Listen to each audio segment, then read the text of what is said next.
Apa kabar sahabat seiman? Selamat datang di Infus Islam.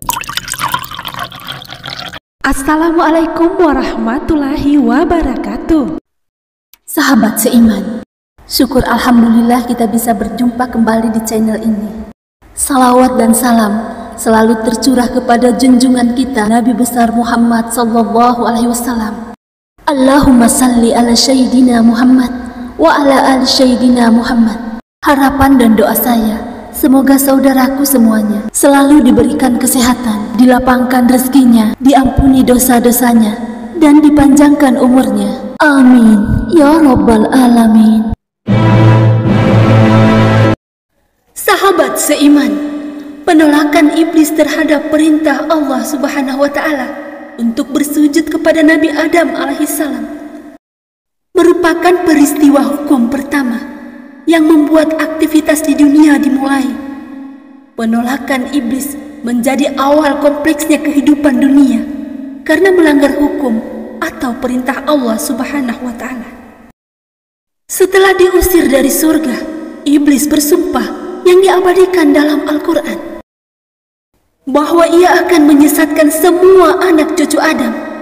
Sakit hati dan dendam lantaran dikeluarkan dari surga yang disebabkan oleh Nabi Adam alaihissalam.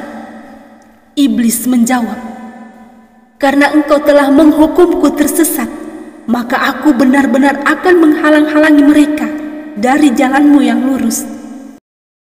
Kemudian aku akan mendatangi mereka dari muka, dari belakang mereka, dari kanan dan dari kiri mereka, dan engkau tidak akan mendapati kebanyakan mereka bersyukur."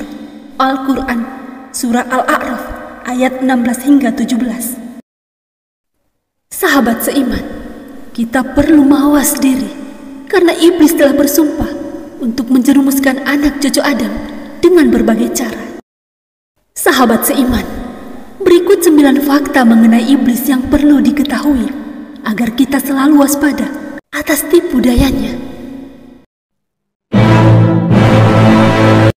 Pertama, rumah iblis atau syaitan adalah kamar mandi. Oleh karena itu, kita dilarang berlama-lama di kamar mandi untuk menghindari was-was dan berbagai fitnah. Sahabat seiman, hendaknya tidak berlama-lama di kamar mandi tanpa keperluan, karena berdiam lama di tempat itu adalah makruh.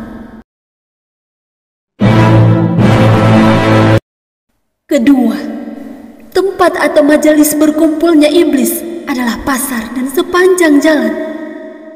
Rasulullah bersabda, seburuk-buruk tempat adalah pasar. Hal ini karena di pasar terjadi banyak sekali praktek kebatilan, begitu juga di jalanan.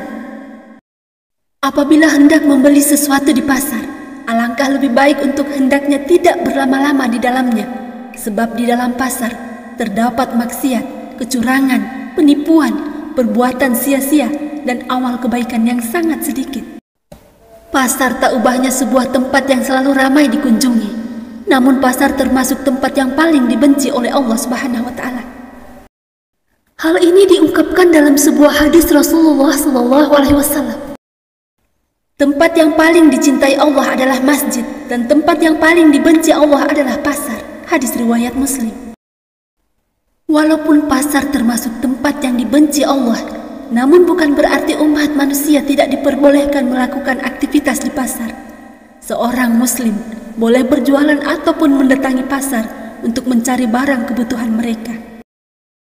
Agar terhindar dari perbuatan keji yang terjadi di pasar, hendaknya seorang muslim mengerti adab ke pasar. Dengan tujuan agar selalu dilindungi dari kezaliman yang ada di pasar.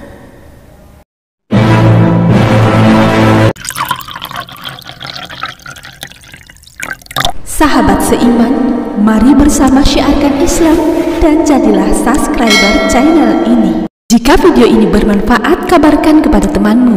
Jika video ini tidak bermanfaat, kabarkan kepadaku.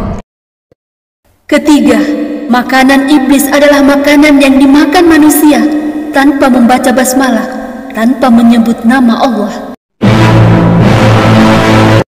Keempat, minuman favorit iblis adalah segala macam minuman yang memabukkan. Iblis suka minum seperti itu karena dapat menghilangkan akal dan mengeraskan hati. Minuman yang membuat mabuk hingga menghilangkan kewarasan seseorang itu diharamkan oleh Islam. Pengharaman ini bukan tanpa sebab.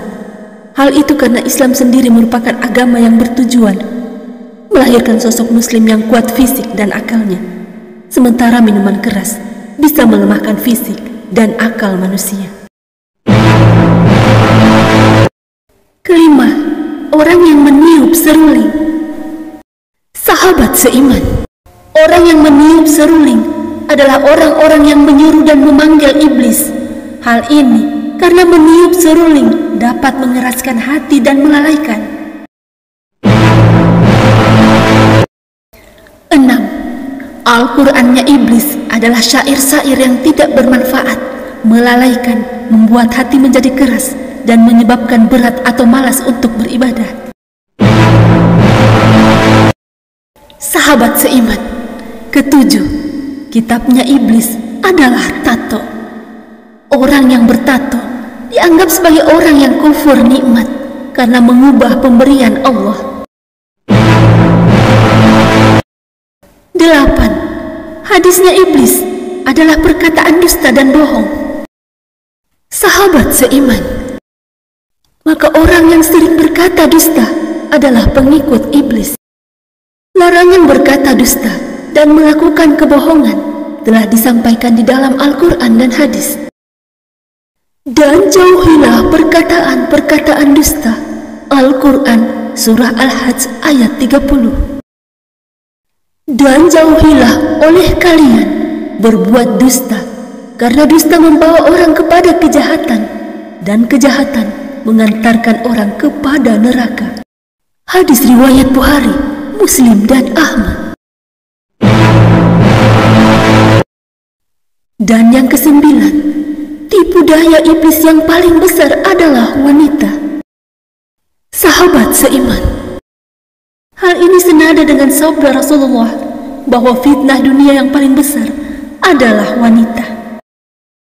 Perempuan adalah sumber fitnah bagi laki-laki.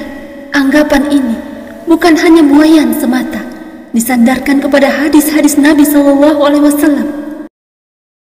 Dari Sahal bin Sa'd, sesungguhnya Rasulullah SAW bersabda yang artinya, "Aku tidak meninggalkan fitnah yang lebih besar bagi laki-laki selain dari perempuan." Hadis riwayat Bukhari. Itulah 9 fakta mengenai iblis yang perlu diketahui. Wallahu a'lam bishawab. Demikian yang dapat kami bagikan. Semoga bermanfaat. Assalamualaikum warahmatullahi wabarakatuh.